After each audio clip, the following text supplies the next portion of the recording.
Olá pessoal, muito obrigado aí por sua presença do outro lado, que o Senhor continue nos abençoando grandemente e poderosamente. Estamos de volta com mais um vídeo, lições bíblicas da Escola Dominical das Assembleias de Deus no Brasil, lição de adulto, ok? Muito obrigado, a paz do Senhor, Deus continue te abençoando grandemente. Nessa oportunidade, segunda lição do primeiro trimestre de 2019. A natureza dos anjos, a beleza do mundo espiritual. Comentarista, pastor Ezequias Soares. Certo? Texto áureo. Bendizei ao Senhor, anjos seus magníficos em poder, que cumpris as suas ordens, obedecendo à voz da sua palavra. Salmo 103, versículo 20. Verdade prática, os anjos são seres mais reais, espirituais e celestiais a serviço de Deus e enviados para ajudar os que hão de herdar a salvação, ok? Verdade prática, e no sexto mês foi enviado, está o nosso texto em Lucas capítulo 1, versículo 26 a 35, certo? E é o nosso texto de leitura em texto base. E no sexto mês foi o anjo Gabriel enviado por Deus a uma cidade da Galiléia chamada Nazaré, a uma virgem desposada com um varão cujo nome era José, da casa de Davi, e o nome da virgem era Maria. E entrando o anjo onde ela estava, disse: Salve, agraciada, o Senhor é contigo, bendita és tu entre as mulheres. E vendo ela, turbou-se muito com aquelas palavras e considerava que saudação seria esta. Disse-lhe então o anjo: Maria, não temas, porque achastes graça diante de Deus. E eis que em teu ventre conceberás, dará à luz um filho, e pôr-lhe-ás o nome de Jesus. Este será grande, será chamado Filho do Altíssimo, e o Senhor Deus lhe dará o trono de Davi, seu pai. E reinará eternamente na casa de Jacó, e o seu reino não terá fim. E disse Maria ao anjo: Como se fará isto, visto que não conheço o varão? E respondendo o anjo disse: Descerá sobre ti o Espírito Santo, e a virtude do Altíssimo te cobrirá com a sua sombra, pelo que também o santo que de ti há de nascer será chamado o Filho de Deus. Ok? Então estaremos falando sobre anjos. Ok? Anjos.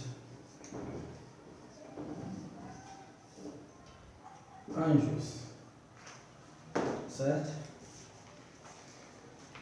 Este ser espiritual, celestial, e vamos ver no decorrer da lição um pouco mais a respeito disso.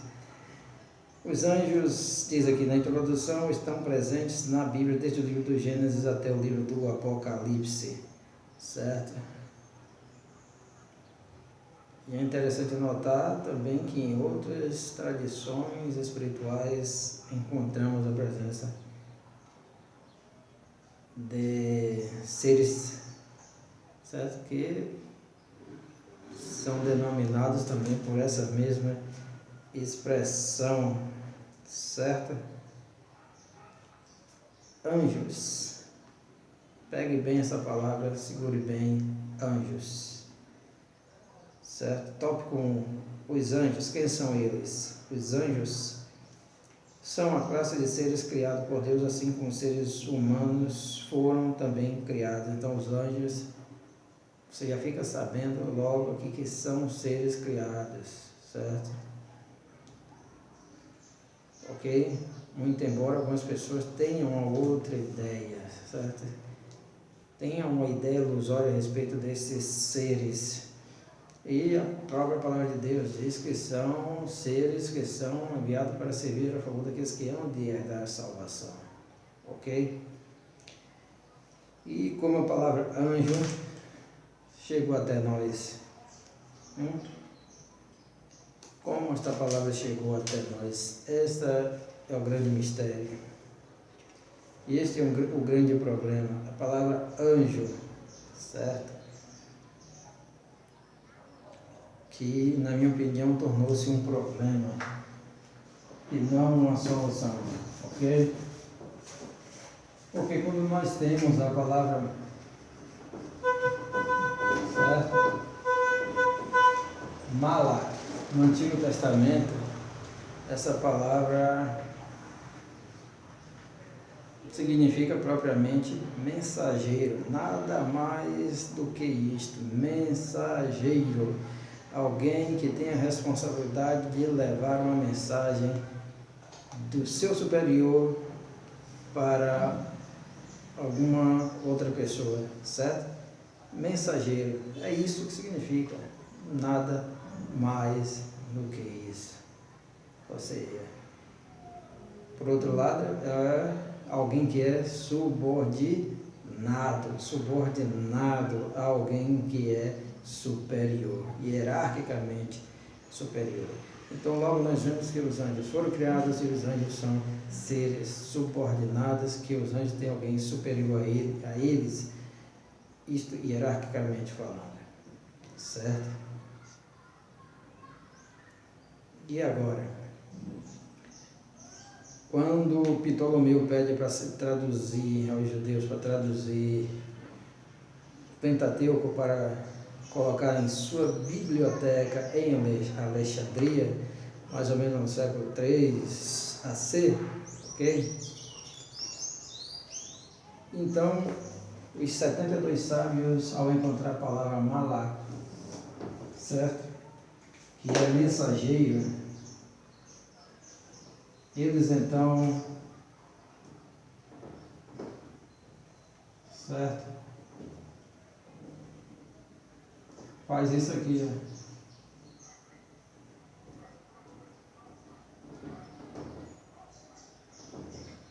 É isso que eles fazem. Invertem para ângelos. Isso aqui é ângelos no grego. Ângelos no grego, ok? Então eles vertem como ângelos. Acontece que ângelos também é mensageiro no grego, certo? Não é nenhum ser especificamente super poderoso, certo? Que não esteja sujeito a alguém superior ou a uma entidade superior, certo? É basicamente também mensageiro. Então, os tradutores da Septuaginta, certo? Septuaginta, que é a versão grega do Antigo Testamento, especificamente dos 5 primeiros livros do Antigo Testamento, eles traduzem corretamente, certo? Então, na Septuaginta, em todo o Antigo Testamento grego, essa palavra malak, que é mensageiro, foi traduzida corretamente para o grego como ângelos, certo? Que quer dizer mensageiro. E aí acontece que no século 3 da nossa era, certo? Um grande mestre chamado Jerônimo, ao traduzir a Bíblia para o latim, o que é que acontece? Ele copia, ele, em vez de traduzir a expressão corretamente do latim para mensageiro, ele então copia esta palavrinha aqui, certo? Do grego, certo? Ele copia, ele apenas faz uma cópia para angelus, ok? No latim, em vez de traduzir, ou seja, muitas das conversas que dizem traduzido diretamente do grego e do hebraico certo? Às vezes, nem sempre é como dizem, porque se eles traduzissem realmente, diretamente, iriam traduzir esta palavra, tanto do grego como do hebraico, como mensageiro. E aí o que acontece? Esta coisa inédita passou então para todas as outras versões da Bíblia, certo? Que seguiram este modelo de Jerônimo, não traduzindo o termo para mensageiro, mas apenas copiando a expressão grega, a expressão latina através do grego, ok? Angelus. E aí, Martinho Lutero, ao traduzir a Bíblia, ele transformou essa palavra de acordo com a pronúncia do alemão para Engel, certo? Engel, ok? Nós já vimos em latim, né? Engels.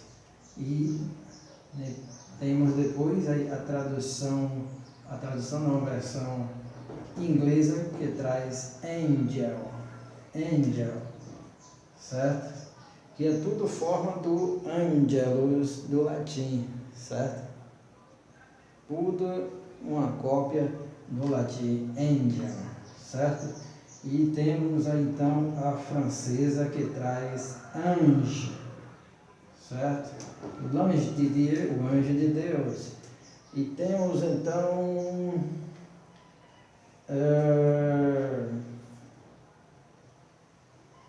a versão espanhola que traz ángelos, certo? E aí ángelos, e temos também a versão latina, vamos ver se encontra a versão angelus é a versão em latino, latino nós já vimos a versão em italiano, certo? Deixe-me ver se eu encontro, eu acho que é semelhante ao latim, certo? É forma italiana, né? É semelhante ao latim, que é angelo, certo? Angelo é em italiano, certo? Mais tarde, seguindo esse mesmo modelo, temos aqui a versão em Esperanto, que é também Angelo. E também temos não tem tanta importância assim, mas temos aqui a versão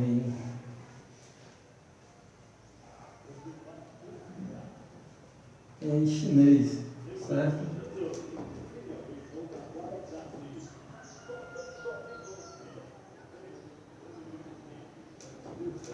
Que é Tianxi. É um pouco diferente. Apenas para vocês como se escreve essa anjo em latim. Então, em chinês. Então, o que nós vimos aqui é que seguiu a cópia do latim, certo? E agora é que vem a nossa parte, e é o português, que é anjo.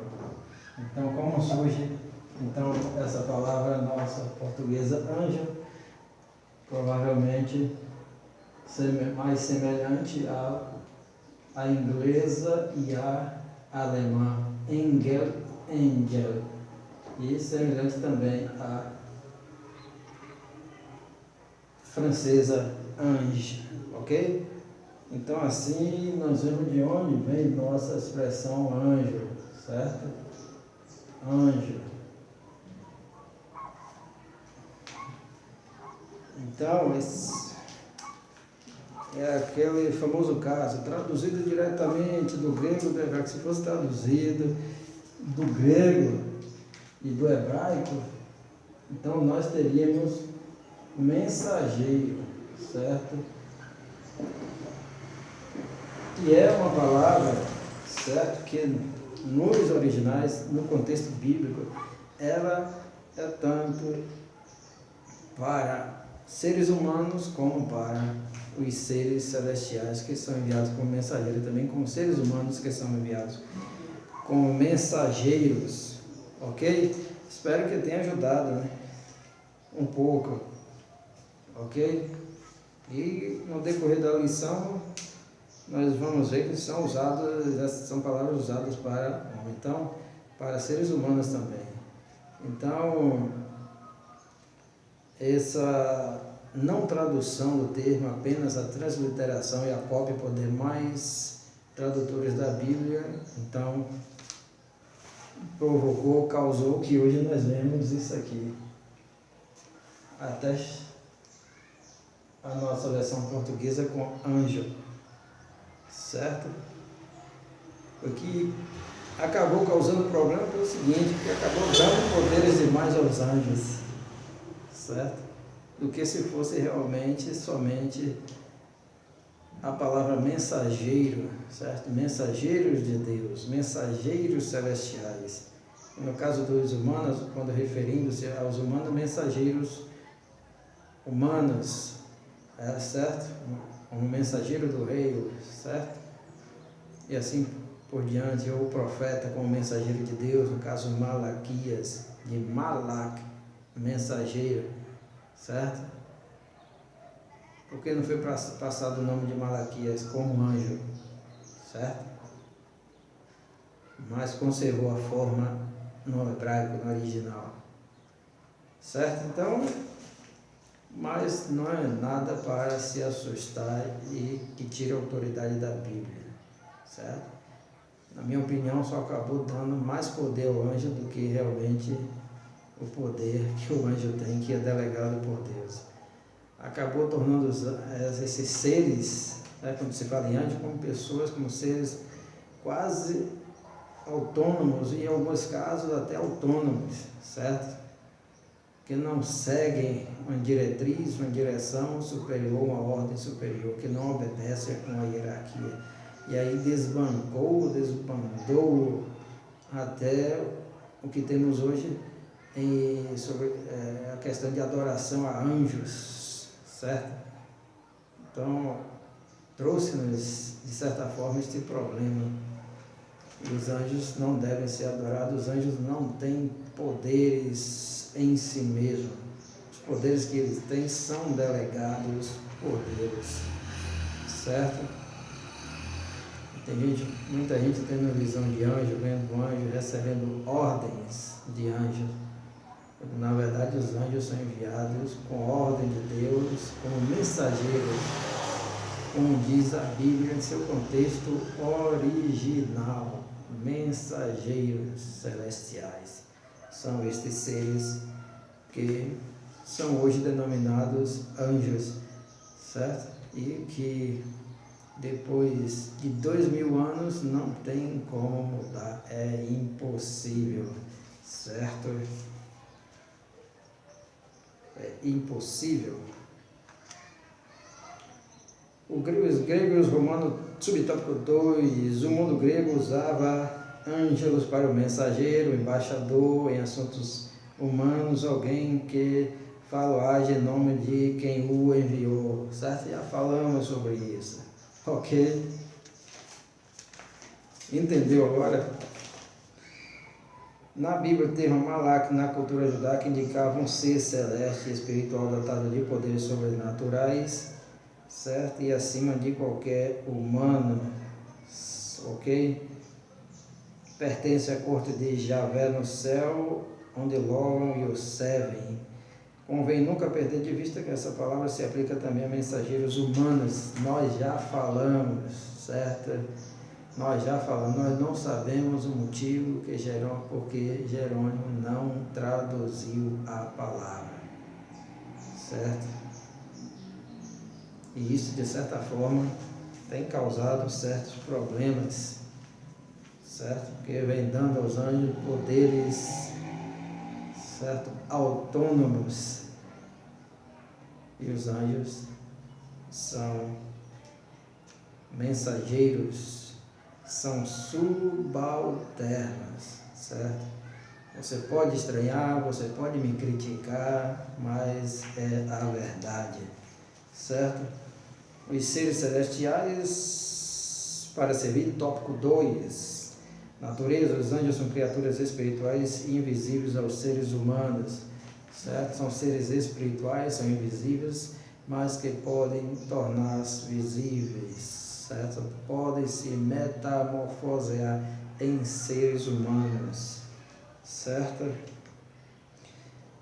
E são grandes multidões no céu, são criaturas, não são autônomos, eu já falei isso, está aqui, nem dependentes, mas só que a expressão anjo, como que passou para todas as gerações, acaba dando um sentido para o anjo muito além do que aquilo que ele realmente tem. Quer dizer, foi muito mais além do que se realmente não tivesse tido esta confusão e o termo tivesse sido traduzido como mensageiro, certo?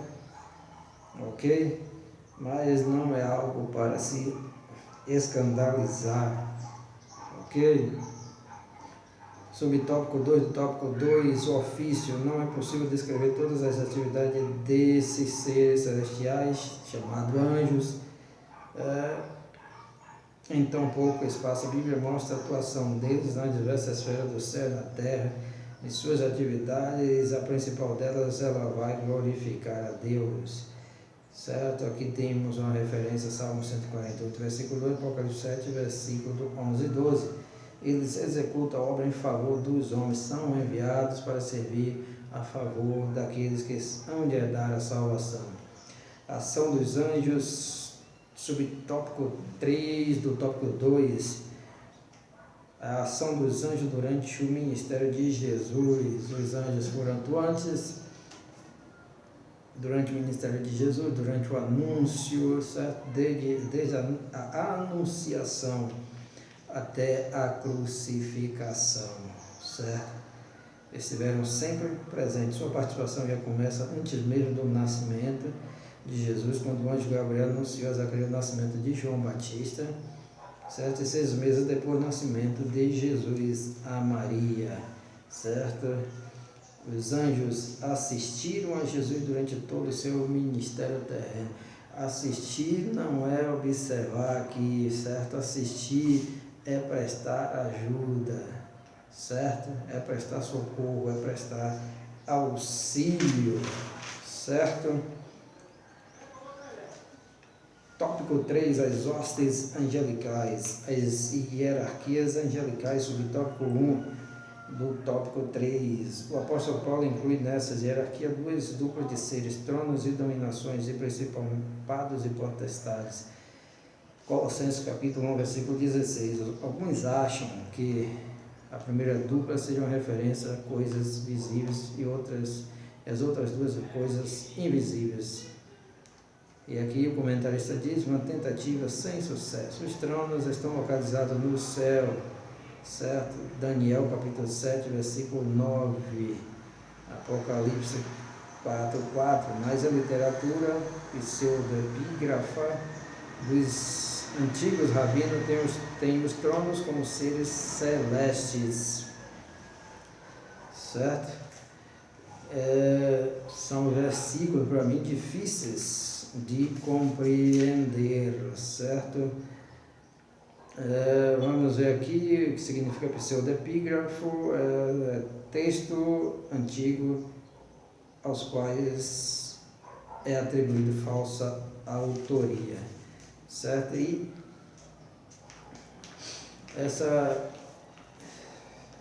questão de tronos,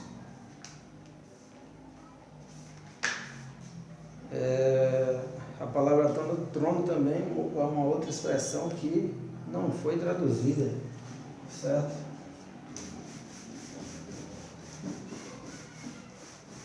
E a gente às vezes fica sem entender, certo? Não sei se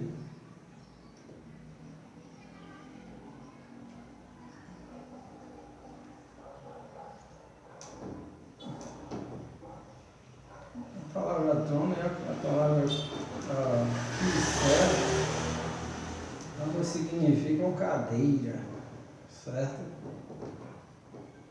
Cadeira. E essas expressões, quando se referem à realeza ou à divindade, é traduzida para o nosso vocabulário português como um trono, certo?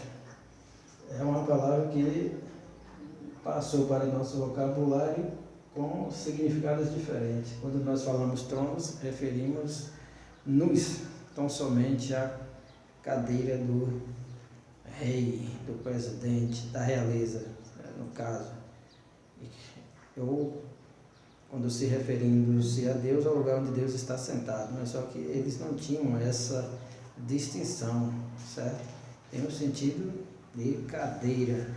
E uma outra característica é que esses tronos que tinham rodas, dizem que na antiguidade, lá dos assírios, babilônicos, certo? Encontraram gravuras com esses tronos com rodas, certo? Com rodas,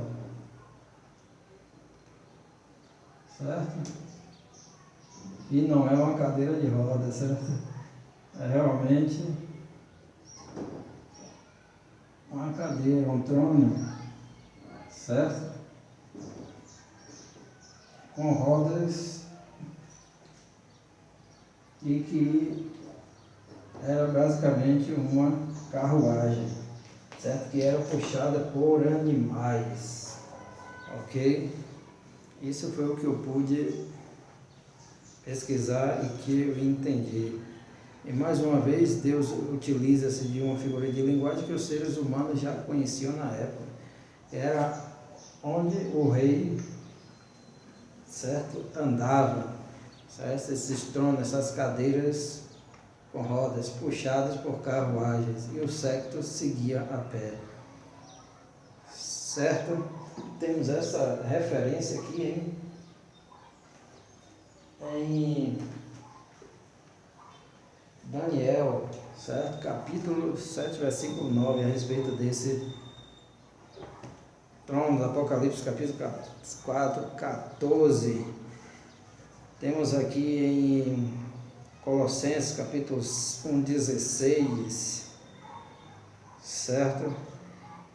E isto faz a referência a seres espirituais nas regiões celestiais, certo? Nada mais do que isso, certo? Vamos ver onde eu parei. A maioria dos expositores do Novo Testamento reconhece o termo tronos nesse contexto como classificação angelical. As dominações se referem aos poderes celestes. A explicação sobre os principados e potestades foi dada na lição passada, quer dizer, é algo que é difícil de compreender. Não adianta a gente tentar entender todas as coisas. Nós estamos lidando com uma língua difícil, nós estamos lidando com uma cultura, certo, que já foi há muito tempo e não volta mais, certo? Então não adianta, certo, o indivíduo dizer que é isso ou aquilo, quando na verdade não se tem certeza, certo? Os judeus, os rabinos sempre dizem a respeito de determinadas passagens bíblicas que tal mandamento, tal texto é supra-racional, está acima da nossa razão, certo? E eles dizem, nós não entendemos, mas procuramos obedecer porque é a palavra de Deus, mas não entendemos, está acima da nossa razão. Às vezes um judeu falar isso a respeito dos textos do seu próprio povo, da sua própria cultura, dizer que não entende, e às vezes, muitas vezes, ou algumas vezes, nós ocidentais, certo? Que não fazemos parte da cultura, não fizemos, não temos nem a mesma língua, às vezes pegamos o texto e dizemos que taxativamente significa isso ou aquilo. É muito complicado, é muito perigoso que se faça isso, certo? Tronos, é claro que como era a cadeira em que o rei sentava, pode significar realmente a divindade, certo? É como essa cadeira com rodas, certo? Carruagem de fogo, certo? E que entre os assírios era onde se carregava, o rei andava ou se carregava a divindade em procissão, certo? Em procissão, a divindade principal, superior da nação, certo? Que ocupava o primeiro lugar. Então, nada mais significa essas expressões, realmente, nada mais do que, é claro, seres espirituais, poderes espirituais, certo? Que regem este nosso mundo físico, que de alguma maneira influencia, certo? E que existe Deus que ocupa o primeiro lugar como o principal e abaixo os seus mensageiros, que são agora denominados de anjos, né? Criaram esses seres, esses nomes, certo? Passaram para a posteridade e não tem mais como voltar atrás. Enquanto os textos antigos designam-nos apenas como um termo, certo? Que significa alguém ou algo subalterno, passou-se para a posteridade através de Jerônimo como algo que é basicamente quase um ser autônomo, e para muitos um ser autônomo e poderoso, todo-poderoso para algumas pessoas, certo? Que, principalmente as que adoram anjos e veneram anjos, certo? Esses que, diga-se de passagem, que também são denominações para os demônios, certo? Os mensageiros caídos, os anjos, vamos dizer assim, caídos, que seguiram a Satanás, que seguiram a Lúcifer, ok? Serafim, querubim, subtópico 2 do tópico 3. São outras duas categorias de anjos, sobre os quais a Bíblia revela algo mais do que as categorias anteriores. O termo serafim significa flamejante. Estou lendo aqui o comentário. Brilhante e refulgente. Os serafins são criaturas sobrenaturais associadas à glória de Javé, e representam a presença, a grandeza e a majestade divina, certo? Os querubins simbolizam a transcendência de Deus, a qual habita entre nós, Deus, o qual habita entre os querubins, certo? Eles são representados como criaturas aladas, colocadas no propiciatório da arca do concerto. Então, é como eu disse, veja o problema que causou confusão, certo? Porque aqui está dizendo os querubins serafins chamando de anjos, certo? Mas eu acho, na minha opinião, é um equívoco, certo? Porque não se encontra lugar nenhum, talvez eu esteja enganado, que os querubins e serafins tenham sido enviados, certo? Com uma mensagem ou enviado para executar qualquer obra, certo? De Deus nas esferas terrestres, certo? São seres também criados, obviamente, muito abaixo de Deus, seu eterno, que assistem, que estão na presença, sempre na presença de Deus, ok? Não é como esses que são chamados de malach ou ângelos, que são basicamente mensageiros, certo? E basicamente atuam além das esferas celestiais, enviados para servir a favor daqueles que hão de herdar a salvação. Veja o problema que foi causado não traduzindo a palavra, não traduzindo a expressão, certo? E alguém pode até me criticar, certo? Mas se pensamento é livre, ok? E então, se você pensa diferente de mim, eu quero ouvir a contraparte, ok? E outra coisa,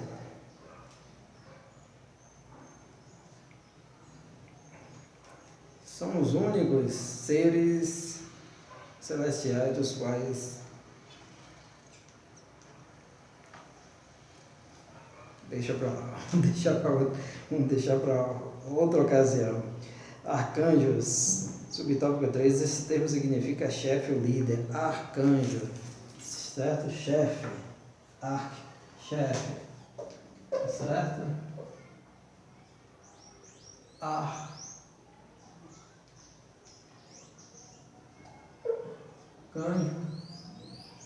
de arque, que quer dizer chefe. Anjo, que quer dizer mensageiro. De ângelos, mensageiro, mensageiro-chefe, ok? Então é melhor dizer, ensinar como é na realidade. Não que eu seja melhor do que ninguém, não sou sábio, não sou melhor do que ninguém, ok? Espero que compreenda isso. Essa palavra só aparece 2 vezes na Bíblia, com voz de arcanjo, em 1 Tessalonicenses capítulo 4, 16, certo? Referindo a Jesus, mais o arcanjo Miguel, quando contendia, Judas 9, versículo 9. Os tratados de teologia costumam incluir Gabriel como arcanjo. Miguel e Gabriel são os únicos anjos mencionados por nome na Bíblia, certo? São os únicos. Existem nomes, certo? Outros nomes mencionados na tradição judaica, certo? Ok?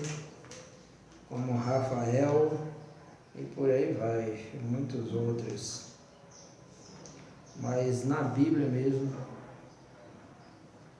só encontramos esses 2 nomes citados, referindo-se a esses seres celestiais, mensageiros celestiais, mensageiros de Deus, denominados anjos atualmente.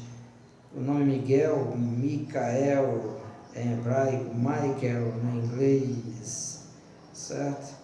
E Gabriel, varão de Deus, certo? Miguel significa quem é semelhante a Deus, e Gabriel, varão de Deus. As Escrituras Sagradas revelam existir mais seres no céu da mesma natureza e com a mesma posição de arcanjo.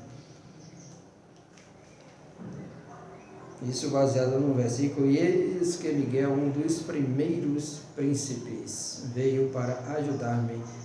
Daniel capítulo 10, versículo 13, certo? Ok? Um dos primeiros. Tópico 4, Jesus e o arcanjo Miguel, Micael. A identidade de Miguel, as Escrituras falam muito pouco a respeito desse anjo. Seu nome aparece 5 vezes na Bíblia como príncipe, certo? Daniel 10, versículo 3, versículo 21, Daniel 12, versículo 1, Judas, versículo 9, e combatia contra Satanás e seus anjos. Apocalipse capítulo 2, versículo 7. Alguns grupos religiosos ensinam que Miguel é o próprio Jesus Cristo. Esse pensamento não nos surpreende, pois um desses grupos é arianista. Arianista que não crê na divindade de Cristo, não crê que Cristo é Deus. O que nos chama a atenção é o fato de outro grupo cristão que afirma crer na Trindade e confunde o Criador com a criatura, certo? Então, anjo ou ângelos, que é mensageiro, ser não autônomo, subalterno, portanto não pode ser Jesus, certo? E os muçulmanos afirmam nas suas escrituras também que Maomé recebeu mensagens, recebeu o Corão desse anjo de um anjo chamado Gabriel, ok? Certo? Um pouco mais de conhecimento, certo?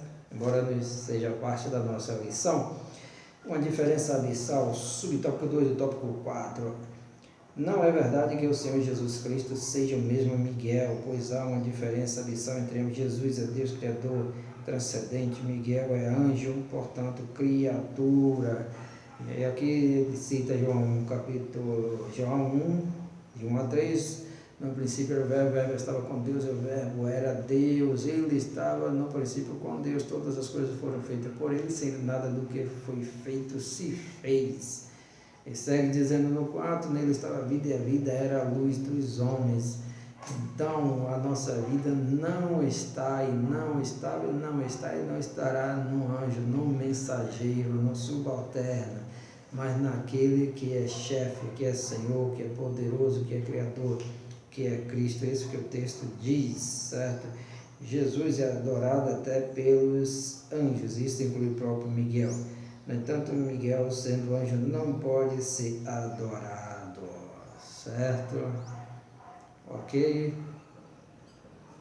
E aqui nós encerramos nossa lição de maneira assim rápida, para não nos demorarmos, e eu tentar mostrar aqui para vocês apenas um texto que comprova que eu não sou muito favorável à palavra anjo, mas certamente a palavra mensageiro, certo? Vamos ver se eu encontro aqui.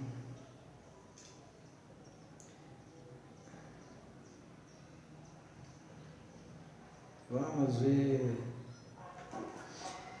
Temos aqui em Atos 12, uma ocasião que Pedro foi preso, depois foi liberto pelos anjos, certo? Pelos mensageiros de Deus que foram enviados para isto. Está entendendo? Pedro é liberto e ele chega em casa. E ele bate na porta, então alguém vai atender, uma moça vai atender, ouve a voz e sai correndo para avisar os outros e dizer que Pedro está na porta. Certo? Veja bem, Atos 12, versículo 15. Eles lhe disseram à moça, estás louca? Ela, porém, persistia em afirmar que assim era. Então disseram, é o seu anjo. E aí? É o seu anjo. Veja a confusão que isso causou. É o seu anjo. Certo? E o texto traz grego angelos, certo? Angelos. Ho angelos esti autor. É o seu. E aí eu traduzo aqui por mensageiro, certo? E não por anjo. E causou realmente uma confusão. É o seu mensageiro. Pedro estava preso, eles não esperavam que Pedro fosse liberto. Então, o que seria mais lógico que alguém que fosse um ser humano, é claro, fosse visitar Pedro, ele mandasse informar aos outros o seu estado, se estava bem ou não. Um mensageiro humano, certo? Que é a mesma palavra, angelos, certo? e não o anjo, como está aqui, que causa essa tremenda desta confusão. Porque se é o anjo de Pedro, o que o anjo estaria fazendo aqui? E não lá na prisão com ele. Ok? E por outro lado, da ideia de anjo da guarda, certo? Que foi propagado esse negócio do anjo da guarda. Talvez se tivesse traduzido a expressão para mensageiro, não haveria essa confusão de mensageiro da guarda, certo? Então, os anjos são de Deus. O que é que o texto diz? E dará ordem aos seus anjos para que não tropece com o pé em pedra. Ou seja, o anjo é subordinado, é enviado aí com o propósito de auxiliar aquele que serve a Deus, o que é fiel a Deus, certo? Então, dará ordem aos seus anjos, ou seja, o anjo é de Deus, e não ao teu anjo, se referindo ao ser humano, ao teu anjo, porque o anjo não é nosso, certo? Vamos falar assim, nova expressão anjo, mas de Deus.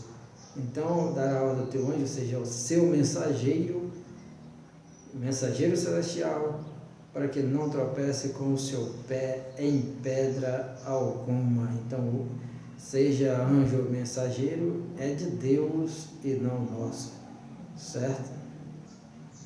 É o mesmo caso semelhante esse de Pedro, Atos capítulo 12, até o seu anjo. Algumas versões,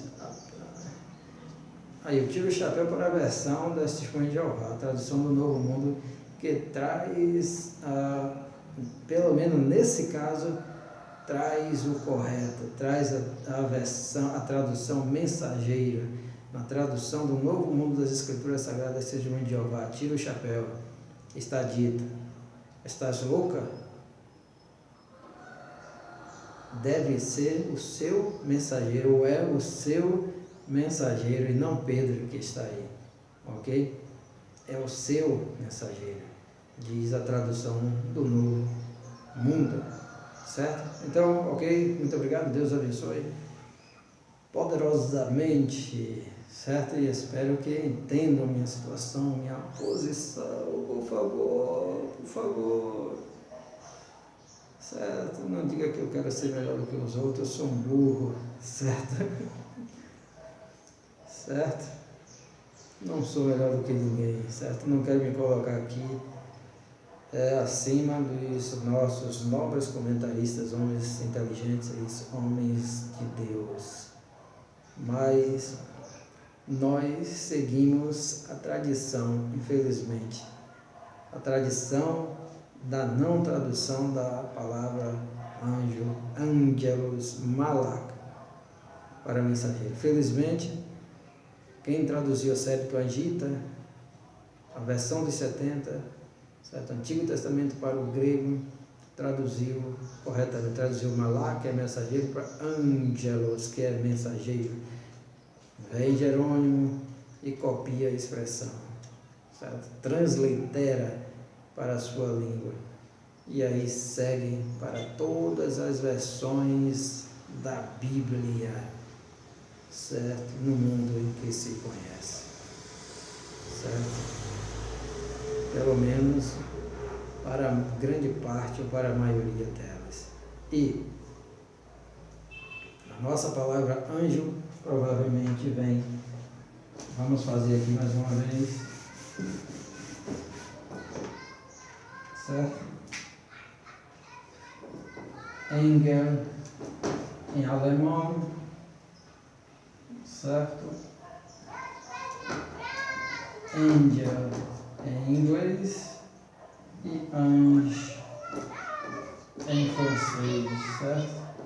Então, nossa palavra anjo provavelmente vem de uma dessas três, mais provavelmente dessa, porque o francês